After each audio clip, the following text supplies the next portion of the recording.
যেদিন গীতা পাঠ ময়দানে ঠিক সেই দিন এক চিকেন প্যাটিস বিক্রেতাকে মারধর করা হয়। সেই ভিডিও ভাইরাল হয়ে যায় এবং সেই ভিডিও থেকে শনাক্ত করে তিনজনকে গ্রেপ্তার করে ময়দান থানার প্রগতি ময়দান থানার পুলিশ। পরবর্তীতে অবশ্য জামিন পেয়ে যান। এই তিনজন কারা? এই তিনজন কারা?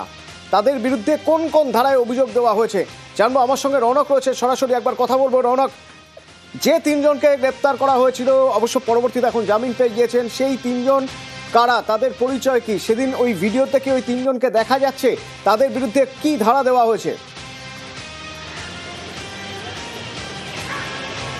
দেখো, একেবারে সামাজিক মাধ্যমে যে ভিডিও ভাইরাল হয়েছে সেখানে এই সৌমিক গোলদার উত্তর 24 পরগনার বাসিন্দা।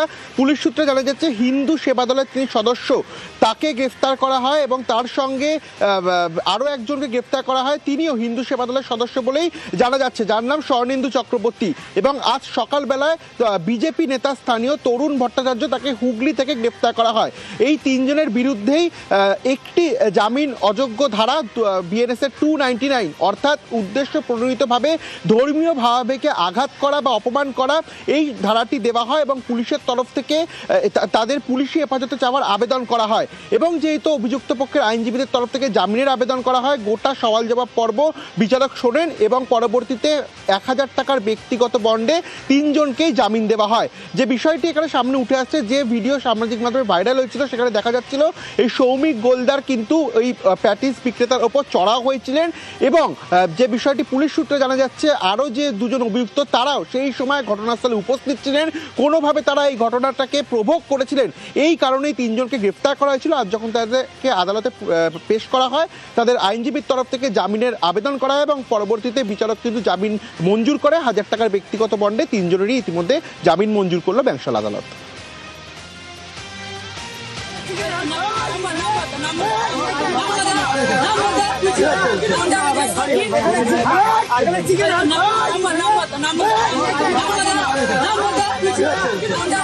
এখানে এই ঘটনা একটি নির্দিষ্ট সম্প্রদায়ের মানুষ ইচ্ছাকৃতভাবে হিন্দুদের উপরে আক্রমণ চালিয়েছে এবং আক্রমণ চালিয়ে তাদেরকে মিথ্যা কেসে ফাঁসিয়েছে। না না না, তিনি মারধর করেননি। আপনারা যদি ভিডিওটি ভালো করে দেখেন, তিনি প্রতিবাদ করেছে, তার সঙ্গে তর্ক হয়েছে, কিন্তু তিনি কোনো রকম ভাবেই মারধর করেননি। তিনি নির্দোষ, তিনি প্রতিবাদ করেছেন।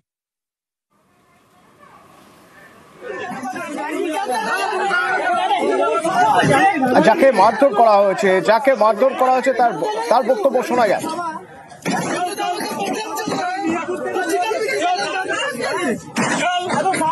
শুধু ভয় ভয় লাগছে যে মাল ব্যবসা করতে যাবো, চিন্তা করছি কি করবো, আমার নিজের শরীর খারাপ হবে। মারধর তো করলো, উল্টো পাল্টা ভাষা, বাক্সকে ফেলে দিল। আমি বলেছি veg patties plus chicken patties বরাবরই মারধর করতে আরম্ভ করে দিল। তোর নাম কি বল? আমার নাম শেখ রিয়াজুল, আমার নাম। কান্দে উঠবোস করেছি, তা তো হেঁড়াশোনা শোনে না। এখন আতঙ্কে এখন আছি ভাই, পরিবেশ খেটে খাওয়া মানুষ, খেয়ে যে 2-3 ধান্দা করি। কটা ধান্দা করি? ব্যবসা করছি 20 দিন 22 বছর। না, এরকম কখনো হয়নি, এই প্রথম লাইফে হয়ে গেল আমার। আমি সব ধর্মই মাল, পুজো প্যান্ডেলেও মাল বিক্রি করেছি, প্লাস বাবুঘরে ঠাকুর বিসর্জন হয় সেগুলোও বিক্রি করেছি। আমি সব জায়গায় বিক্রি করি, মানে ওকেশন হলে আমার মাল বেশি করে বানিয়ে নিজেরা যাই, খেলাধুলাতেও নিয়ে যাই। এসির প্রোগ্রাম দিতে পারবো নি তো শনিবার দিনে, আমার লস তো পুরো হচ্ছে। কি করবো, যেটা ভাগ্যে আছে হয়ে গেল, কপালে কি বলবো, আমার কি কষ্ট হয় না।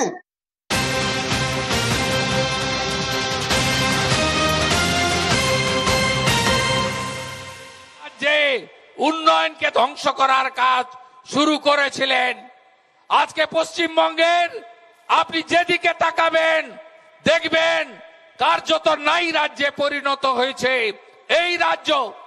নরেন্দ্র মোদীজি আলিপুরদুয়ারের মিটিংয়ে বলছিলেন 61টা রেল প্রজেক্ট আটকে রেখেছে মমতা বন্দ্যোপাধ্যায়, জমি দেবে না।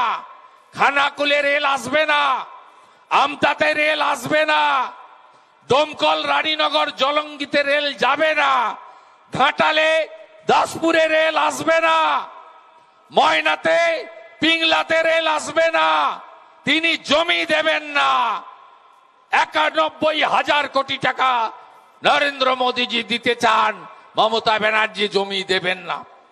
কলাইকুণ্ডা এয়ারপোর্ট 37 একর জমি চান ভারত সরকার, মমতা ব্যানার্জি জমি দেবেন না, এয়ারপোর্ট হবে না।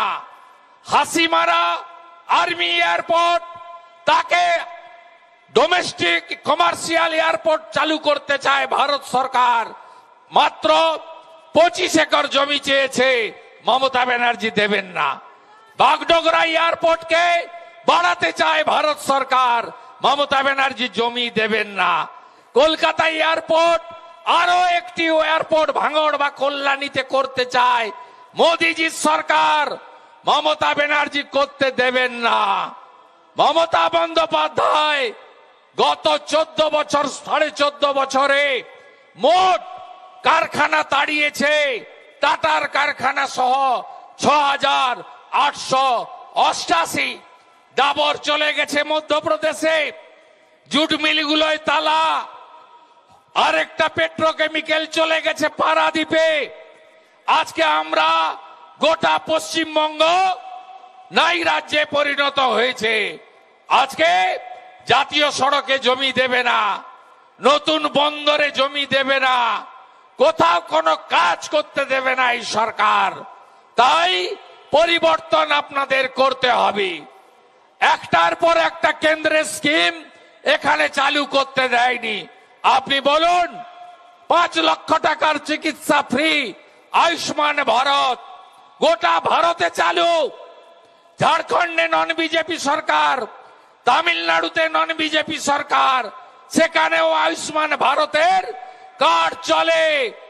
আর আমরা পশ্চিমবঙ্গে ভুয়া স্বাস্থ্য সাথীর কার্ড তো চলেই না, আর আয়ুষ্মান ভারত চালু করতে দেয়নি এই মমতা ব্যানার্জি।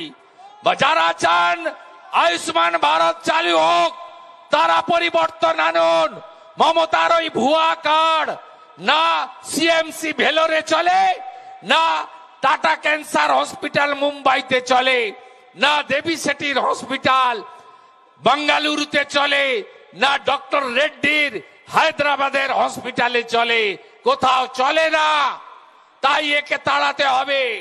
হাতের কাজ যারা করেন, আমার কুম্ভকাররা মাটির কাজ করেন, আমার কামাররা লোহার কাজ করেন, আমার মালাকাররা ফুলের মালা গাঁথেন, ফুলের কাজ করেন, আমার স্বর্ণকাররা তারা স্বর্ণের কাজ করেন, আমার নাপিত সুন্দররা তারা নরসুন্দর বানান চুল দাড়ি কেটে।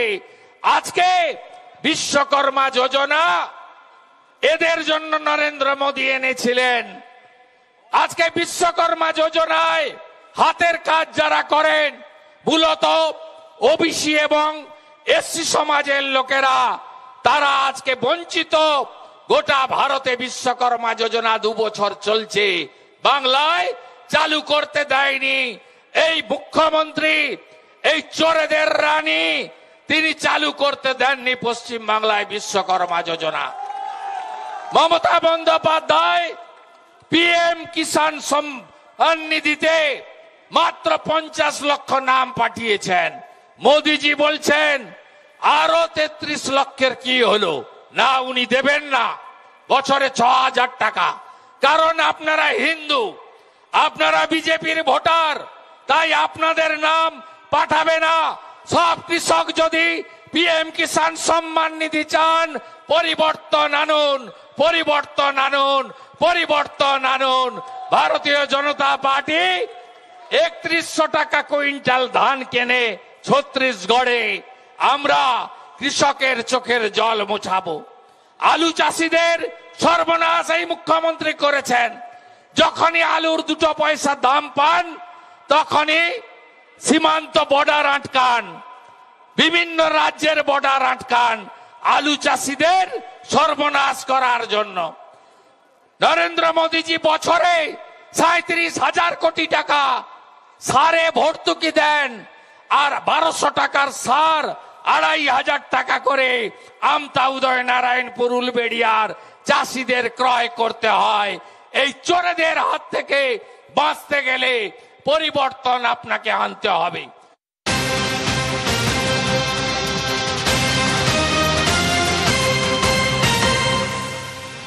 সাবা আহমেদ বালিগঞ্জ আর রাসবিহারী 2 জায়গা থেকে সোশ্যাল ইন্টার্নশিপ রিভিশনের জন্য ইনোমিনেশন ফর্ম তোলেন, আবার একই দিনে 2 জায়গায় জমা দেওয়ার চেষ্টা করে। যখন বিএলও রাজি হন না, তখন অভিযোগ তাকে হেনস্থা করা হয়। থানায় অভিযোগ জানিয়েছেন বিএলও। আমার সঙ্গে সুদীপ্ত রয়েছে। সুদীপ্ত, প্রথমত বোঝার চেষ্টা করব যে একজন ব্যক্তি দু জায়গা থেকে কিভাবে ফর্ম তুলতে পারেন। দেখো অতনু, প্রথমে বালিগঞ্জে এই সাবা আহমেদ যিনি আছেন তার শ্বশুরবাড়ি, এবং সেখান থেকে প্রথমে এনভাইরেশন ফর্ম নেন এবং তারপরে তিনি যেখানে থাকেন অর্থাৎ সাউথ সিটিতে তার যে এখন অ্যাড্রেস, সেখান থেকেও তিনি এনভাইরেশন ফর্ম তিনি নিয়েছিলেন। এবং প্রথমে যেটা দেখা গেল যে গতকাল তিনি প্রথমে বালিগঞ্জে এনভাইরেশন ফর্ম জমা দেন এবং তারপর তিনি বিকেল বেলার দিকে সাউথ সিটিতে যখন বিএলও গেল এবং তখন কিন্তু তাকে সেই ফর্ম জমা দিতে দেন। এবং সেই সময় তিনি যেটা দেখতে পান, দেখা গেল যে বিএলও যখন এপিক নম্বর দিয়ে তার বিএলও অ্যাপে সার্চ করে, তখন দেখা গেল যে তিনি অলরেডি একবার বালিগঞ্জ বিধানসভায় তিনি তার এনভাইরেশন ফর্ম জমা করেছেন। এবং তারপরে যখন এই বিরুদ্ধে বলা হলো বিএলওর পক্ষ থেকে, তখন বিএলওকে অকথ্য ভাষায় গালিগালাজ করা হলো এবং তারপরেই বিএলও গতকাল রাত্রেবেলায় যাদবপুর থানায় এসে অভিযোগ দায়ের করলেন এবং অভিযোগ জানালেন। অতনু, সঙ্গে থাকো সুদীপ্ত, সঙ্গে থাকো। কি অভিযোগ করলেন বিএলও একবার শুনো।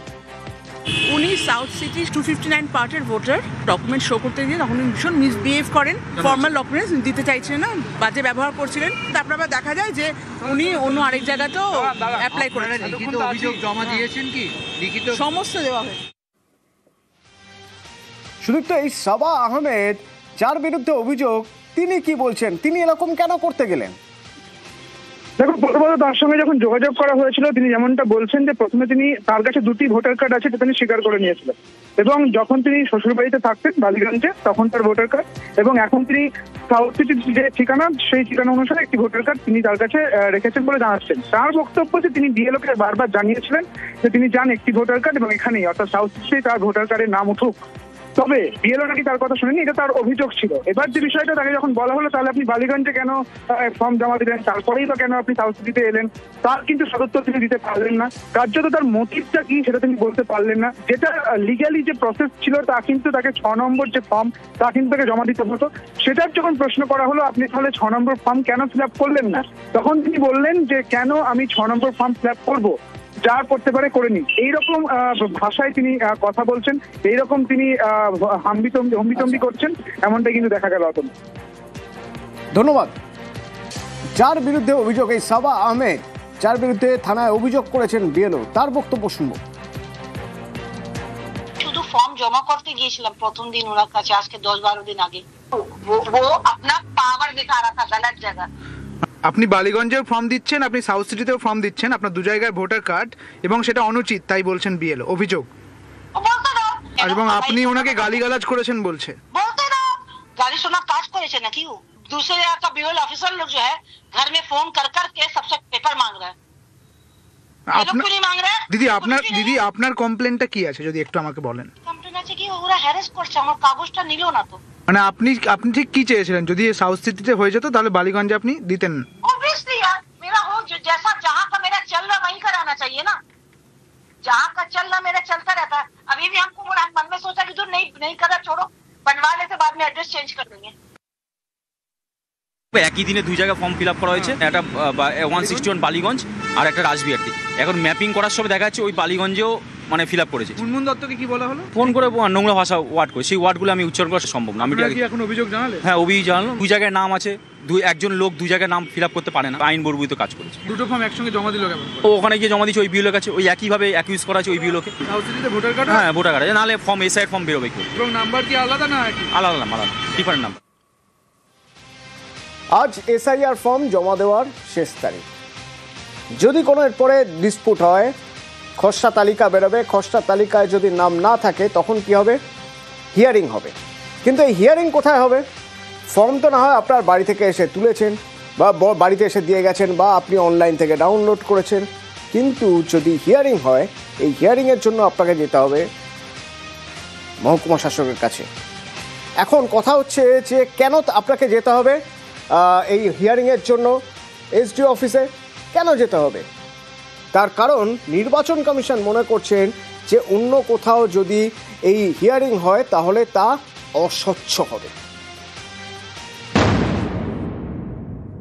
অসুবিধা বলতে ধরুন আমরা মধ্যবিত্ত মানুষ, আমরা ডেলি আনি ডেলি খাই, সেখানে যদি একদিন কাজ কামাই করে যদি আমাকে বাঁকুড়া টাউনে আসতে হয় তাহলে বড় সড়ো প্রবলেমে পড়ে যাবে। নচেত আমাদের স্কুল মেলা আছে, প্রাইমারি স্কুল কিংবা পঞ্চায়েতে যে করে যেমন আমাদের এসে আর যেমন করছিল এসে পরে বাড়িতে এসেছে, এরকম করলে আমাদের খুব ভালো হয় আর কি। পশ্চিমবঙ্গে চলছে এসআইআর। ফর্ম জমা দেওয়ার শেষ তারিখ 11ই ডিসেম্বর।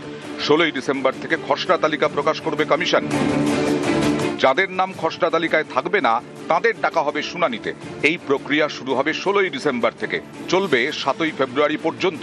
এই শুনানি নিয়ে অনেকেই ভোগান্তির আশঙ্কা করছেন, কারণ মঙ্গলবার সব জেলা শাসকের সঙ্গে বৈঠক করেন পশ্চিমবঙ্গের সিইও। জানিয়ে দেন স্থানীয় স্কুল অথবা পঞ্চায়েত অফিসে এসআইআর এর শুনানি হবে না, শুনানি হবে বিডিও অথবা এসডিও অফিসে। শুনানির ওয়েবকাস্টিং হবে, নজরদারি চালাবে নির্বাচন কমিশন। কমিশনের দাবি এসআইআর শুনানিতে স্বচ্ছতার জন্যই এই সব পদক্ষেপ। কিন্তু অনেকেরই আশঙ্কা এতে সাধারণ মানুষের দুর্ভোগ বাড়বে, কারণ গ্রামে গ্রামে তো আর বিডিও বা এসডিও অফিস থাকে না। ফলে গ্রামের বাসিন্দাদের সব কাজ ছেড়ে দূরের বিডিও অফিসে যেতে হবে, ফলে একদিনের কাজ পণ্ড হওয়ার আশঙ্কা। এছাড়া যাতায়াতের খরচ আছে, বয়স্ক এবং অসুস্থদের তো আরো সমস্যা। অসুবিধা বলতে ধরুন আমরা মধ্যবিত্ত মানুষ, আমরা ডেলি আনি ডেলি খাই, সেখানে যদি একদিন কাজ কামাই করে যদি আমাকে বাঁকুড়া টাউনে আসতে হয় তাহলে বড় সড়ো প্রবলেমে পড়ে যাবে। নচেত আমাদের স্কুল মেলা আছে, প্রাইমারি স্কুল কিংবা পঞ্চায়েতে যে করে যেমন আমাদের এসে আর যেমন করছিল এসে পরে বাড়িতে এসেছে, এরকম করলে আমাদের খুব ভালো হয় আর কি। আমাদের বারাইপুর থেকে হেয়ারিংয়ে ডেকেছে। আমরা গরিব মানুষ, আমরা খেটে খুটে খাই, নদীতে মাছ কাঁকড়া ধরে খাই। এত দূরে আমরা যাব কী করে এই বয়স্ক মানুষ নিয়ে? আর টাকা পয়সা বা পাবো কোথায়? এই যে টাকা পয়সার যে খরচ, এগুলো কে দেবে? কমিশনার সাহেব দেবে? তা নাহলে আমরা কোথায় পাবো টাকা? আমাদের এই একদিন রোজ বন্ধ করে গেলে আমাদের চলবে কি করে? এসআইআর প্রক্রিয়ায় স্বচ্ছতা আনতেই এই উদ্যোগ নিচ্ছে নির্বাচন কমিশন। কিন্তু প্রশ্ন উঠছে, এই উদ্যোগের দারুণ হয়রানির শিকার হতে হবে না তো সাধারণ মানুষকে, যাদের হিয়ারিংয়ের জন্য ডাকা হবে? ক্যামেরায় সুমন বোসের সঙ্গে সোমরাজ বন্দ্যোপাধ্যায়, নিউজ 18 বাংলা, কলকাতা। বিজেপি বিধায়ক অগ্নিমিত্রা পলকে হেনস্থার অভিযোগ আছে। তুলকালাম আসানসোলে ধুন্ধুমার অবস্থা, একবার সেই ছবি আপনাদের দেখাই, দেখুন।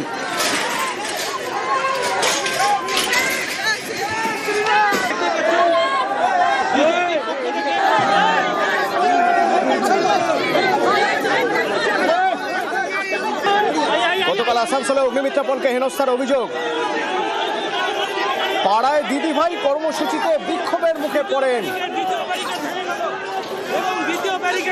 তারই প্রতিবাদে বিজেপি আজ পুলিশ কমিশনারের অফিস ঘেরাও কর্মসূচি। দীপক রয়েছেন, কি পরিস্থিতি দীপক?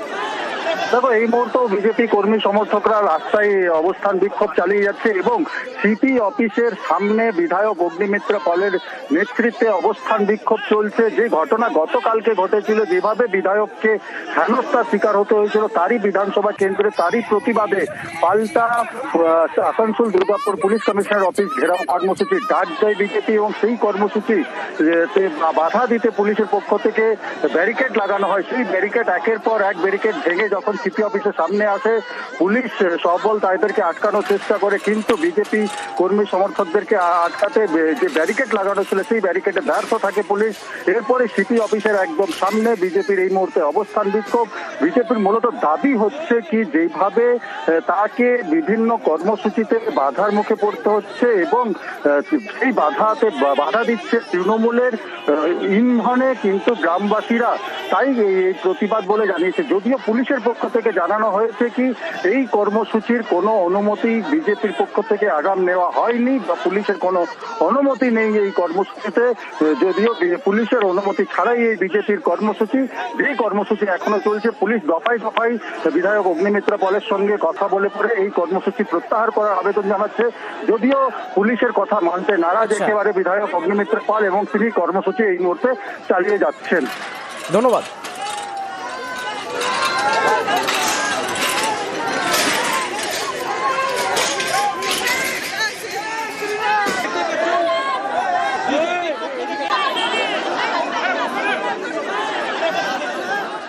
রাজস্থানের একটি ছবি দেখাবো। রাজস্থানের হনুমানগড়ের একটি ব্রিজ, যেখানে ইথানল কারখানার প্রতিবাদ করে আসছে কৃষকরা 1 বছর ধরে, কিন্তু এবার সেখানে আগুন জ্বলল।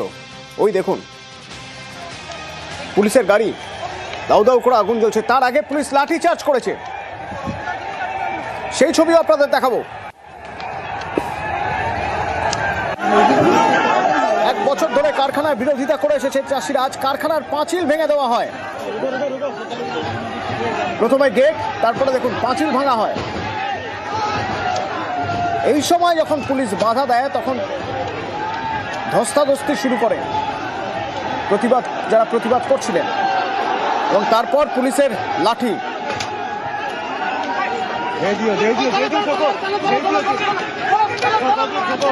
দেখুন, যে কারখানার জায়গাটা ঘিরে রাখা হয়েছিল সেটা ভেঙে ফেলা হলো, পাঁচিল ভেঙে সেখানে ঢুকে পড়লেন।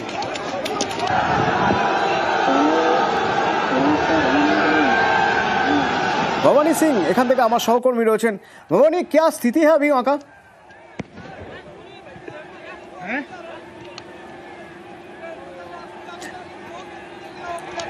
भवानी, आपको सुनाई दे रहा है? हाँ जी, हाँ जी, हाँ, क्या स्थिति है अभी वहाँ का? देखिए अभी हालात कंट्रोल के अंदर है। वहाँ पर फोर्स का डिप्लॉयमेंट है। जहाँ पर ये जो फैक्ट्री है, जहाँ पर किसानों ने बवाल किया, प्रदर्शन किया, तोड़फोड़ की, वहाँ पर आज बॉर्डर फोर्स की 2 कंपनी वहाँ पर तैनात कर दी गई है। एडीजी लॉ एंड ऑर्डर खुद मौके पर है। ये हुआ कैसे? ये 1 साल से यहाँ पे प्रोटेस्ट चल रहा था, आज अचानक ऐसे वायलेंट कैसे हो गया है? देखिए, प्रोटेस्ट तो काफी लंबे समय से चल रहा था। कल किसानों की एक सभा थी, तकरीबन 4 बजे तक सभा सामान्य रूप से चलती गई, जो पुलिस ने परमिशन दे रखी थी उनको।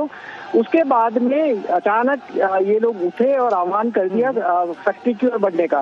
उसके बीच में पुलिस ने रास्ते में इनको रोकने की कोशिश की, बैरिकेड तोड़ते हुए ये आगे बढ़ते गए। उसके बाद में पुलिस ने वहाँ पर फैक्ट्री के वहाँ पर भी फोर्स का डिप्लॉयमेंट किया, लेकिन पुलिस से भिड़ किसान और कार्यकर्ता, और उसके बाद में काफी तोड़फोड़ की, लाठीचार्ज हुआ, 18 से ज्यादा गाड़ियां तोड़ दी गई। तकरीबन 3 से 4 घंटे वही दिखाई दे रहा है। शुक्रिया। न्यूज